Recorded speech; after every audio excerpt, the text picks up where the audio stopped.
Bueno, no sé si me corresponde hacer preguntas. En todo caso, agradecer la invitación que me han hecho.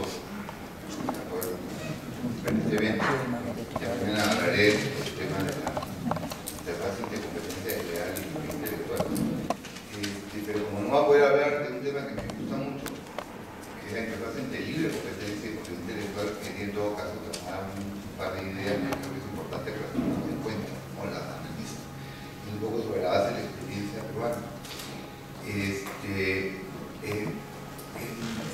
sobre todo en el sector salud, en este momento es importante que tomen en consideración que hay un sector que está siendo objeto de investigaciones muy serias en muchísimos países de América Latina por problemas de libre competencia asociados a acuerdos de distribución, contratos que llaman de distribución exclusiva, y carteles a niveles de la distribución del producto. Específicamente, en el caso chileno, es muy importante todas las cadenas de farmacias que se pusieron de acuerdo para establecer precios muy, digamos, atípicos, o con una palabra elegante, a productos que en teoría deberían ser muy baratos, como consecuencia de que ya se notaban en el dominio público, productos que ya estaban, eran genéricos y por lo tanto en teoría, por ser genéricos, deberían de estar más baratos que los productos de marca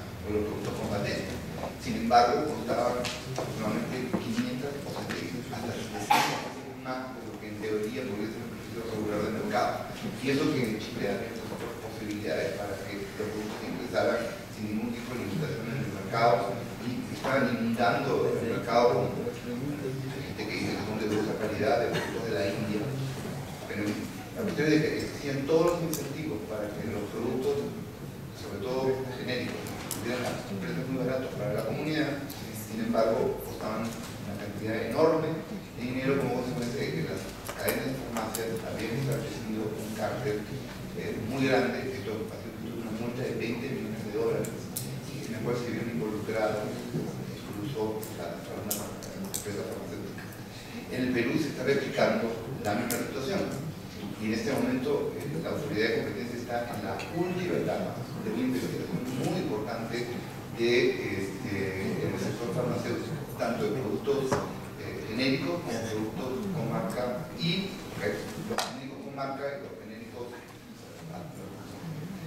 con patente, perdón, los productos con patente. Los grandes problemas que se verifican, y esto no es una pregunta, sino que toda la intervención es justamente por el proceso contrato de distribución específico, ¿no? Entonces, claro, por acá se presenta esta problemática de que los contratos de distribución exclusiva son muy buenos porque generan competencia intermarcas, ¿no? Asocian una cadena y generan lo que llaman la interbrand competition. Y eso es absolutamente bueno y absolutamente positivo. La pregunta es si es que los contratos de distribución exclusiva pueden darse o no en el marco de la farmacia. Ese es un tema a considerar. Yo entendería que puede existir para comida, para restaurantes, para productos de consumo diario, artefactos electrodomésticos, lo que tú quieras, interbrand competition, cadenas de asociados. La pregunta es si que este tipo de contratos de exclusiva valen o no para la farmacia. Ese es el primer tema. Y el segundo es un tema que es importante que se analice, lo que llaman el resale price maintenance, o sea, el precio de reventa, ¿no? Que es otro tema también que se verifica mucho, claro. No hay contratos exclusivos, sin embargo, las empresas con patentes o las empresas farmacéuticas obligan a que sus distribuidores vendan a un precio particular. Y esto también genera un gran problema. El Perú es un país muy liberal sobre el particular. Ustedes saben de que no existe ninguna manera para que el Estado pueda fijar directa o indirectamente los precios de los productos. Y esto pues permite que las empresas hagan lo que les parezca. En una economía de mercado como la peruana nos parece absolutamente fallo. El tema está que justamente los precios de reventa y los contratos de exclusiva que limitan competencia intermarca puede generar problemas y yo, diferente, tema salud, porque hay territorio y competencia. Creo que es interesante que comiencen a analizar el mercado, porque acá hay temas bien interesantes para ser analizados. Y hay problemas en Perú, hay problemas en Chile, han habido problemas muy graves en Brasil, los han habido en Argentina, y se van replicando. De repente es interesante si ustedes tomen esto como una idea preliminar de análisis.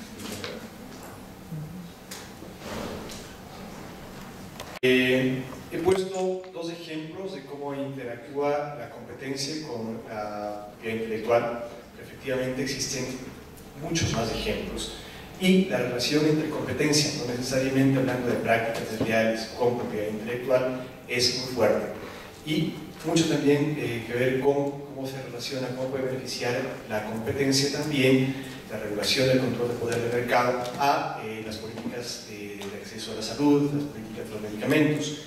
De hecho, hace poco más de un mes, más o menos, estuvimos en el 9º taller internacional organizado por la Superintendencia de Control de Poder del Mercado, que fue generado en la Universidad Central, en la Facultad de Medicina, en la cual se abordó temas relacionados con la regulación del poder del mercado y los fármacos. Cómo pueden generarse prácticas anticompetitivas que pueden perjudicar el mercado de la salud. El ejemplo que ha puesto el doctor Díaz-Canseco es solamente uno de aquellos. Un cártel, efectivamente, que se puede generar entre las farmacias, o un cártel que puede ser generado entre las productoras, o el abuso de poder de mercado para sacar a un competidor, como por ejemplo lo que me estaba mencionando en su momento, del abuso de las figuras judiciales para excluir a través de medidas cautelares, etcétera, etcétera. Existe una cantidad de formas en las cuales los operadores económicos, ya sea de este mercado o concentrarnos en el mercado de salud pública, que es el que nos ha convocado el día de hoy, efectivamente pueden estar generados y que la Superintendencia de Control de Poder de Mercado está llamado a investigar, a conocer y a sancionar y corregir. Para eso, adicionalmente de la Superintendencia de Control de Poder de Mercado, los principales actores son ustedes, los operadores económicos que están desde el lado del consumo, como ciudadanos, como usuarios, ustedes cuando se encuentren desde el lado de la producción, desde el lado de la comercialización, pueden descubrir que son víctimas de alguna clase de estas prácticas anticompetitivas. Ustedes, como abogados, cuando puedan descubrir que su empresa, la cual representan, está a punto de generar una clase de estas prácticas anticompetitivas, o cuando pueden ser sus representados víctimas de esta clase de prácticas. Específicamente en relación a las dos figuras que el doctor Díaz-Canseco ha comentado, los acuerdos de exclusividad y la otra era,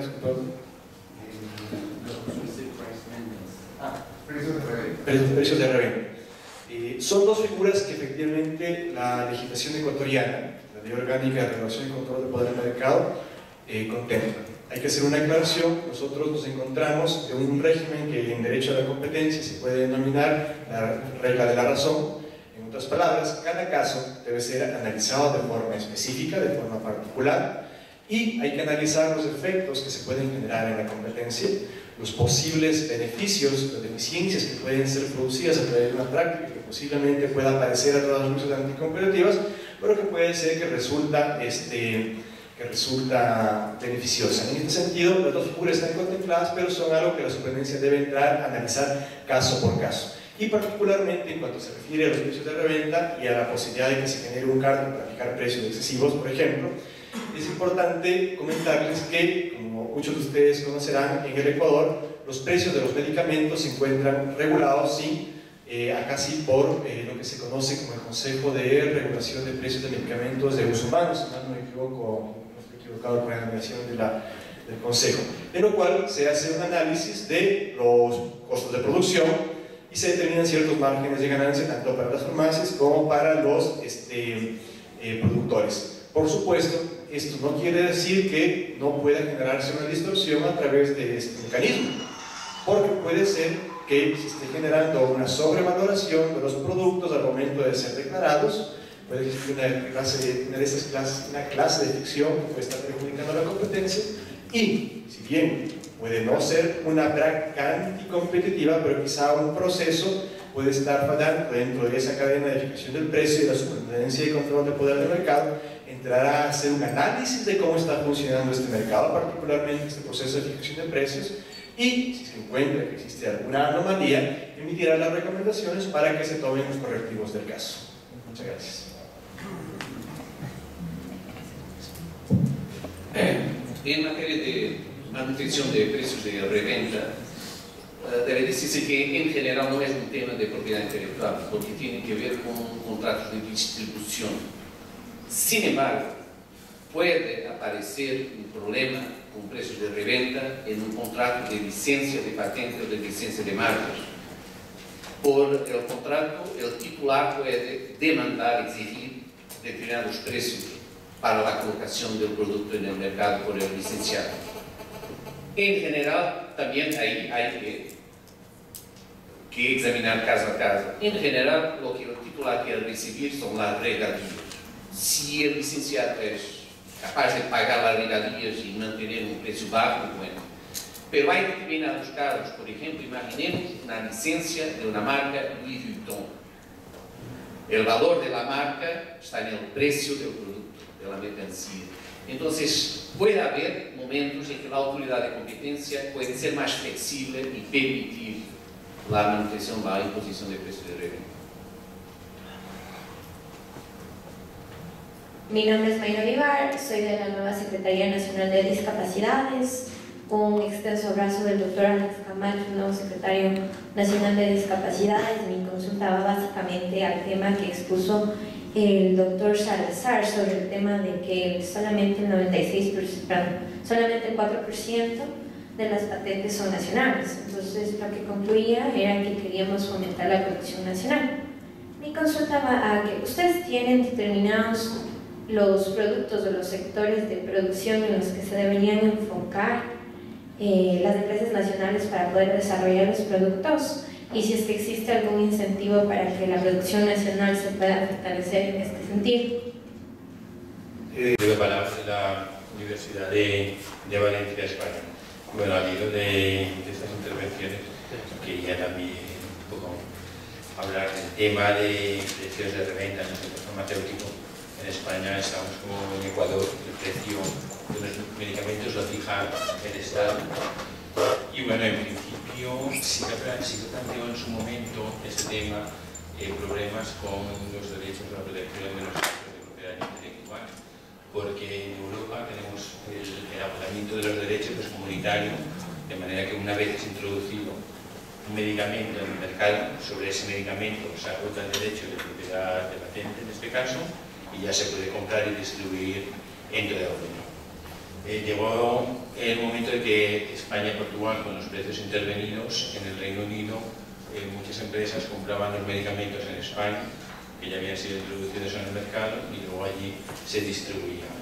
Y claro, aplicando de forma estricta las reglas del agotamiento comunitario, en principio no se podían, los titulares de las patentes en el Reino Unido no podían hacer nada para impedir estas situaciones paralelas al Reino Unido. Al final se solucionó mediante una modificación del Tratado de Adhesión de España y Portugal a la Unión Europea, y se puso como excepción que en este caso, en los casos en que hubiera precio intervenido de medicamentos en algún país, no se produciría el agotamiento de los derechos. Es un tema. Después también antes de pasar al tema de competencia, bueno, en materia de medicamentos, todos sabemos que existe una discusión ideológica sobre las bondades o no del sistema de derechos de propiedad intelectual para la protección de la salud y la mejora de la salud de las personas.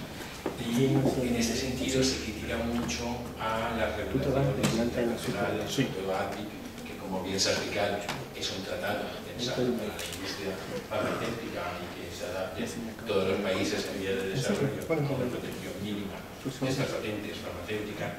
Pero yo creo que en realidad aquí me ha gustado que ha salido en este seminario que una forma de evitar esos abusos del derecho de patente es por el derecho de la competencia. Tanto el derecho de defensa de la competencia como incluso el derecho de la competencia desleal.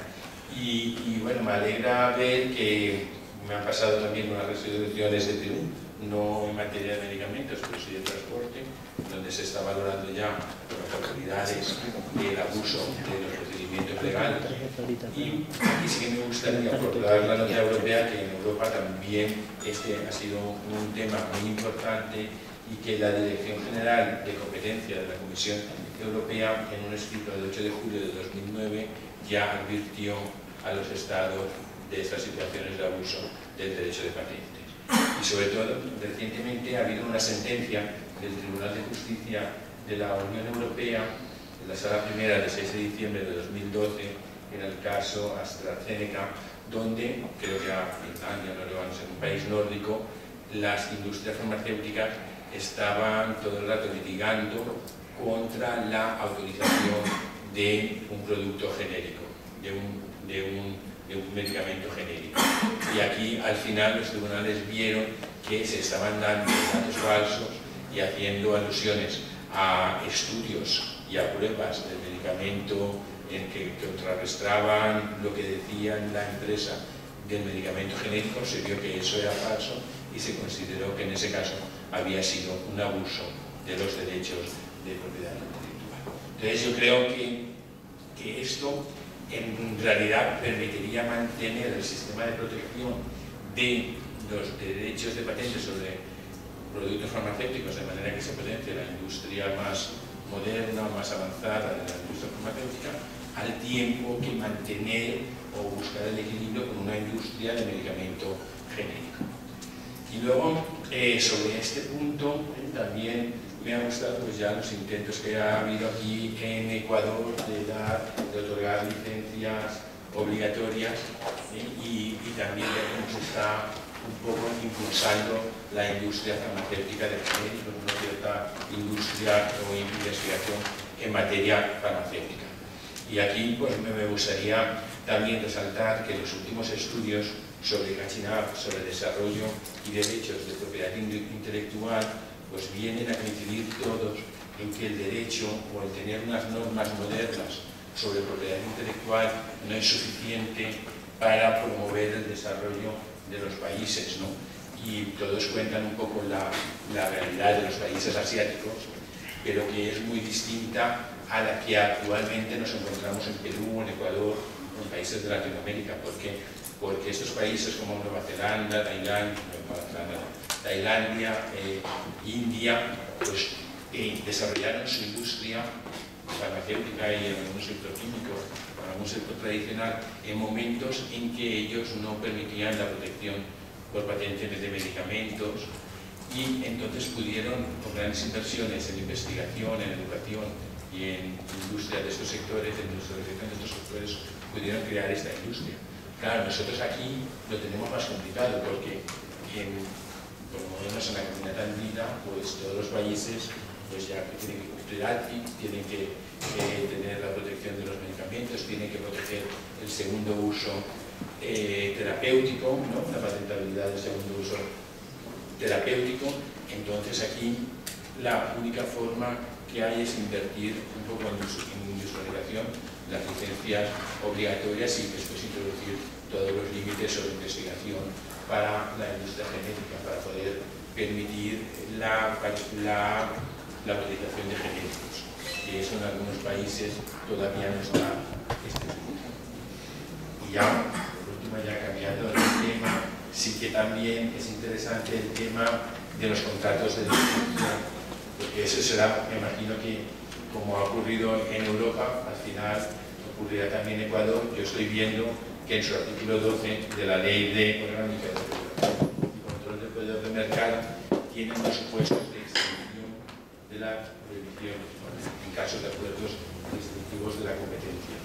Y bueno, hay tres condiciones: que los consumidores se beneficien de estos acuerdos, que no se impongan restricciones que no sean indispensables para llegar al cumplimiento del interés general protegido, de los objetivos, y que no se elimine totalmente la competencia.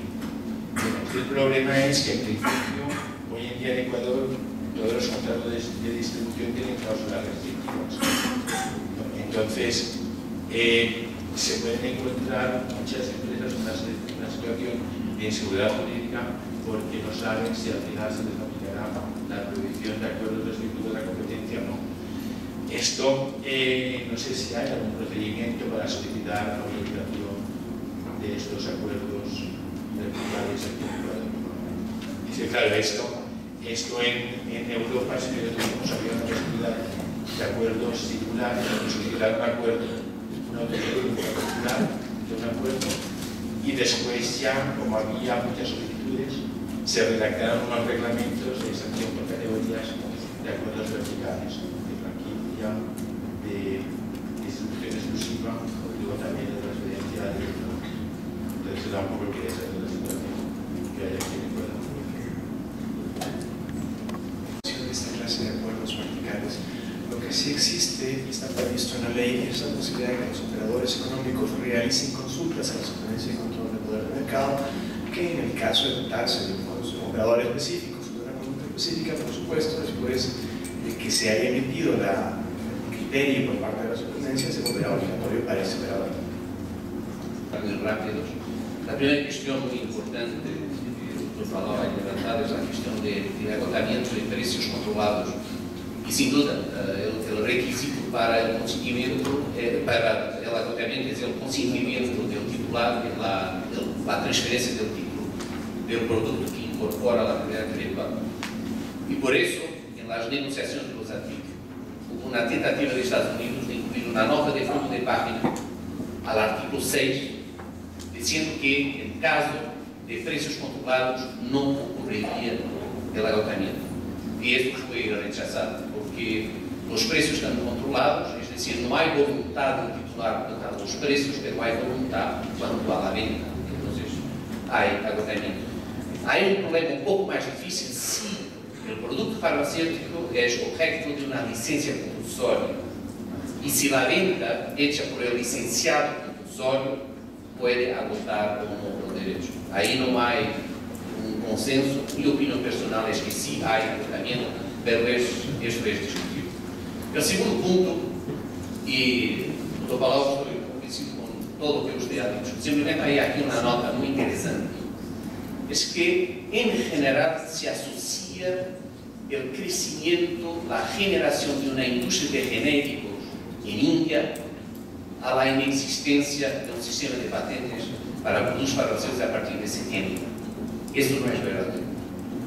Y no es verdadero, y la prueba es que Brasil, desde los años 30, no concede patentes para productos farmacéuticos y Brasil no ha desarrollado su industria de genéricos.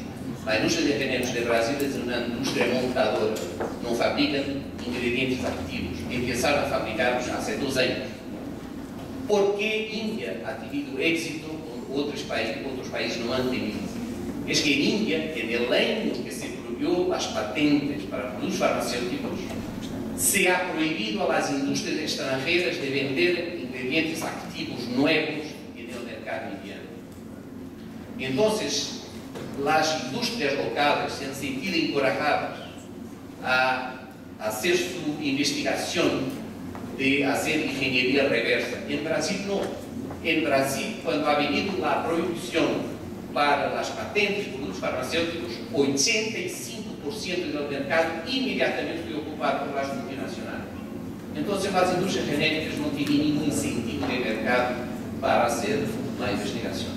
Esa es la justificativa histórica porque India tuvo éxito donde otros países no han tenido.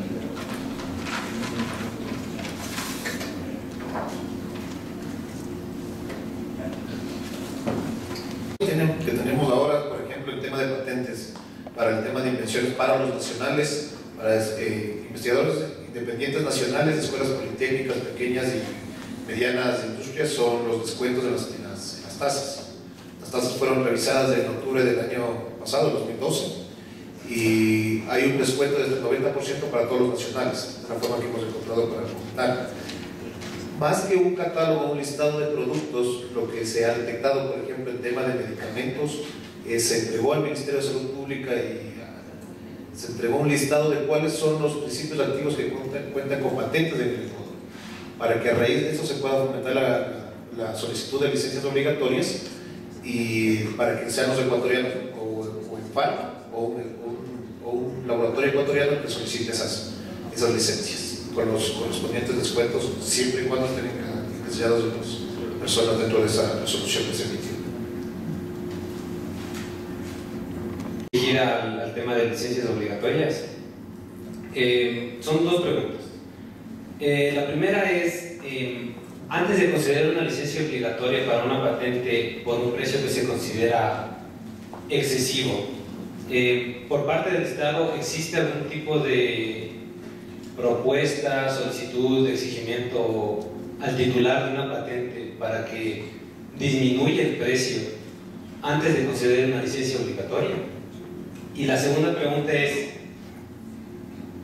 si es que el IEPI revisa la capacidad del solicitante, sea una farmacéutica nacional, para sintetizar todos los químicos de una patente para crear un medicamento y que tenga la misma calidad que el medicamento del titular, puesto que la sintetización, de lo que yo tengo entendido, es un proceso muy complejo. Y si es que no es el IEPI, entonces la persona que ha solicitado la licencia obligatoria simplemente tiene que demostrar eso ante el INSPI o ante el Ministerio de Salud, o cómo se comprueba la capacidad que tiene para crear el medicamento del cual solicitó la licencia obligatoria. Gracias. Se debe demostrar, no es el IEPI el que debe comprobar. Dentro de los requisitos establecidos en el decreto y el instructivo que sacó el IEPI, más que está la propuesta del precio de regalía, pero no observamos la infraestructura o la capacidad, como tú bien mencionas.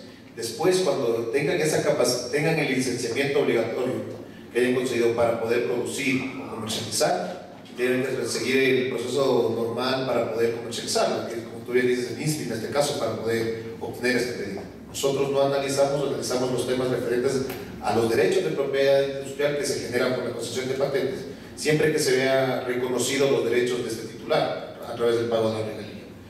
Y previo, o sea, como Estado, poder exigir que se bajen esos precios, eso tampoco es una medida que nos corresponde a nosotros. Eso es un tema que cae netamente en el control de precios, que exige una autoridad competente, existe una autoridad competente para la fijación de estos, y esto escapa un poco al estudio que se hace previo a la concesión de las licencias, netamente marcados en temas de propiedad industrial, previo, excepcionando los temas de precios como tal.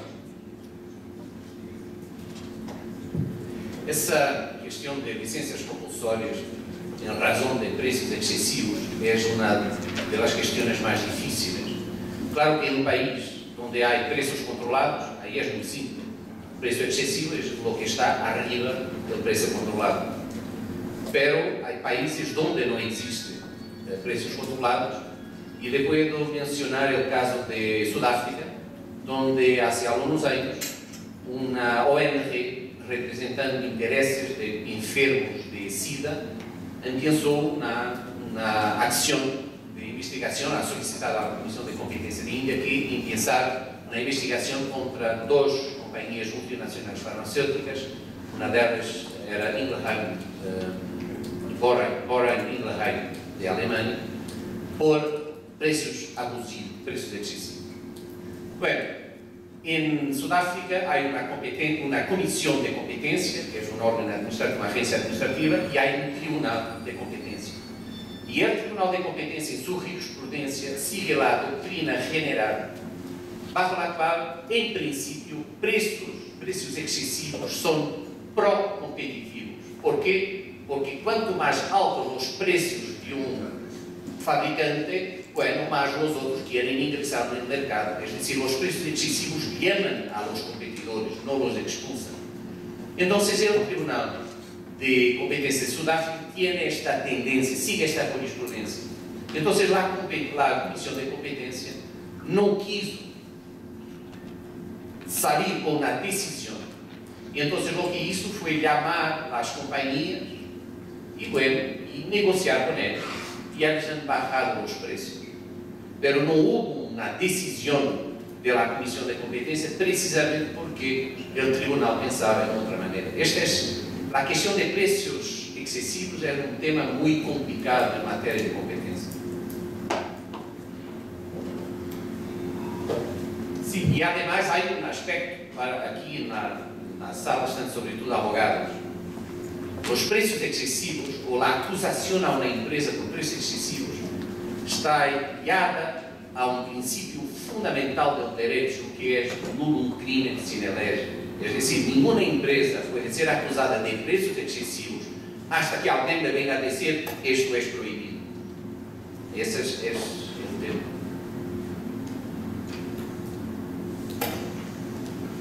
Muchas gracias, soy Luis Arzosa de la Cámara Privada, que es parte del bloque constitucional peruano, expresamente dice que está prohibido que el Estado peruano fije los precios de los productos de manera directa o indirecta, salvo para mercados regulados. En la ley están previstos no solamente la existencia de estas sanciones, infracciones leves, graves o muy graves, sino que están también previstos cuáles son aquellas infracciones que se consideran leves, cuáles se consideran graves y cuáles se consideran muy graves. Adicionalmente se encuentran previstos factores atenuantes y factores agravantes. Y la lógica en la determinación de cuáles prácticas deben ser consideradas leves, graves o muy graves son aquellas que pueden generar o tienen mayor amenaza, riesgo de generar una mayor alteración al mercado. Así, por ejemplo, se encuentran previstos dentro de las infracciones leves aquellas que se relacionan como, por ejemplo, la no colaboración, el impedimento para generar una investigación, ese tipo de cosas. Las prácticas desleales y alguna clase de abuso de poder de mercado se encuentran consideradas como infracciones graves. En práctica competitiva per se, los acuerdos son considerados como factibles de que alteren el mercado de tal forma que puedan generar un grave perjuicio a la sociedad. Básicamente estos son los conceptos. Por supuesto, como vuelvo y repito, hace un momento lo dije, cada caso debe ser analizado uno por uno. No se puede hablar de una tipificación per se, ni tampoco una calificación obligatoria de cuáles deben ser consideradas como graves o muy graves o leves, sino que tiene que analizarse justamente aquellas circunstancias que particularizan cada uno de los casos. Gracias. La pregunta estaba encaminada un poco para saber. Telefonía, ese es el único caso donde el Estado puede intervenir fijando precios a través del regulador. Pero en el resto, no puede, es inconstitucional. Ese es el modelo económico peruano. Pero claro, esto genera que muchísimas veces puedan presentarse situaciones de hiperganancias o ganancias supercompetitivas que generan problemas graves. Pero lo que ha pasado, lo que decía Nuño hace un rato, cuando los precios son altísimos, lo que genera es justamente incentivos para que digan, oye, acá hay una empresa que está teniendo ganancias supercompetitivas, ¿qué hago yo? Pues ingreso en el mercado. El ejemplo más conocido es el de la cerveza en el Perú. Durante aproximadamente 9 años, el Perú, como consecuencia de las grandes fallas que no tenemos control de funciones y concentraciones, ¿qué ocurrió? Se concentró todo el mercado de cervezas y como existe un cártel en los países andinos, yo no me meto en tu mercado, tú no te metes en el mío. Un tema que sí me llama la atención, porque hasta ahora la comunidad no se puede investigar ese tema, pero en fin, lo dejo analizar. ¿Cómo se llama? ¿Qué pasó? La cerveza del Perú era la cerveza más cara del mundo, era carísima. Entonces, ¿qué generó? Justamente un incentivo para que dos empresas ingresaran en el mercado peruano a la baja. Pero el caso está que en el Perú no tenemos control de precios y esto genera en algunos momentos situaciones un tanto anómalas o que disgusten a la opinión pública. ¡Qué barbaridad! Está ganando 5.000%, 4.000%. Pero siempre lo que pasa es que el mercado posteriormente termina resolviéndolo con, ¿cómo se llama?, con el ingreso de nuevos competidores. Y en los casos de patentes, que ahí no pueden ingresar competidores a lo que haya sustituto para el principio activo, casi siempre los hay, es un monitoreo permanente por parte de la autoridad de competencia al mercado. En Alemania, en España, en Francia, en todos los países importantes en estos temas, hay algunos sectores, cemento, fierro de construcción, productos medicinales, nacionales que son permanentemente monitoreados por la autoridad de competencia por los precios y por los combustibles. Simplemente consejo para una autoridad que recién comienza a trabajar: identifiquen mercados estratégicos y monitoreen permanentemente. Hay que diferenciar un poco lo que consagra el sistema constitucional ecuatoriano. En nuestro caso, por ser un Estado que consagra un Estado social, económico, social, solidario y sostenible, se encuentra prevista, sí, acá la posibilidad de que el Estado genere cierta regulación en precios. Lo que la Superintendencia de Control de Poder del Mercado sí tiene, y eso, si bien no somos, como dije hace un momento, un órgano de regulación, pero sí tenemos la potestad y la obligación de poder hacer un permanente monitoreo, no solamente respecto a las prácticas anticompetitivas que ha comentado el doctor Descanseco, que efectivamente estamos llamados a hacerlo, sino también de esta clase de regulaciones de precios. Por ejemplo, se puede mencionar el decreto de fijación de precios de alimentos de los mercados mayoristas, que fue hace un par de meses, me parece, emitido por el gobierno. Si bien esto es algo que le corresponde como fijador de las políticas económicas de la función ejecutiva, lo que la Superintendencia de Control de Poder del Mercado hace es un análisis respecto de esta clase de políticas elaboradas, y si es dentro de sus competencias del análisis técnico que se realiza encuentra que existía algún efecto pernicioso al mercado, más allá de la buena voluntad que se haya tenido, se emitirá las recomendaciones técnicas, vuelvo y repito, para que se modifique o se altere, y eso por supuesto ya es consideración del Poder Ejecutivo. Gracias. Y asociados, una felicitación para los señores expositores. Tengo una inquietud, un caso hipotético. Si entre dos partes no se suscribe, sino se acuerda de forma verbal el uso de una marca o para una cadena alternativamente de restaurantes, y la supuesta licenciataria no cumple con parte del convenio, como es, por ejemplo, cancelar los valores correspondientes a regalías por el uso de la marca, lógicamente pues esto atenta en contra del principio de la licenciada, y por otro lado también de pronto del público consumidor, porque no se están estableciendo ni se están cumpliendo los parámetros tanto de atención al público como de venta mismo del producto que eventualmente se puede ofertar. ¿Ante qué entidad puede presentarse el reclamo legal? No sé si de pronto ante el IEPI o directamente ante la superintendencia. Por favor, la pregunta para el doctor Salazar o doctor Gallegos. Gracias. Ya tenemos experiencias iniciales, pero si bien se trata de materias relacionadas, lo que puede ser propiedad intelectual, lo que puede ser el control y regulación del poder del mercado o competencia, y también relacionado con defensa de los consumidores y usuarios, por supuesto aspectos relacionados con la contratación civil que interesa a los particulares, es importante ir diferenciando estas cuatro vertientes de derecho. Lo que nosotros haremos será hacer un análisis respecto del caso específico que usted ha mencionado. Lo que nosotros consideramos es un principio que está consagrado en el artículo 3, que es el principio de primacía de la realidad. En otras palabras, nosotros consideramos cuáles son los efectos relacionados con el mercado que pueden estar detrás de una figura de propiedad intelectual, de una figura de una contratación civil, de un negocio jurídico, y vemos si es que independientemente de la existencia de estas figuras de formas jurídicas que pueden tener un acto, efectivamente se está perjudicando a la competencia. El día de mañana, y no quiero adelantarme mucho en esto, se comentará por parte de técnicos de la Superintendencia de Control del Poder del Mercado respecto de la delimitación específica de cuáles son las competencias en materia de prácticas desleales. Sin embargo, es muy importante ir diferenciando cada uno de estos supuestos que pueden generarse. Lo que nosotros estamos llamados a hacer, como comenté en mi presentación, es velar porque funcione el mercado. Cualquier otra clase de relación que tenga que ver con el mercado, pero que tenga una salida jurídica distinta, que tenga un bien jurídico distinto que se está analizando, tendrá una autoridad distinta de control.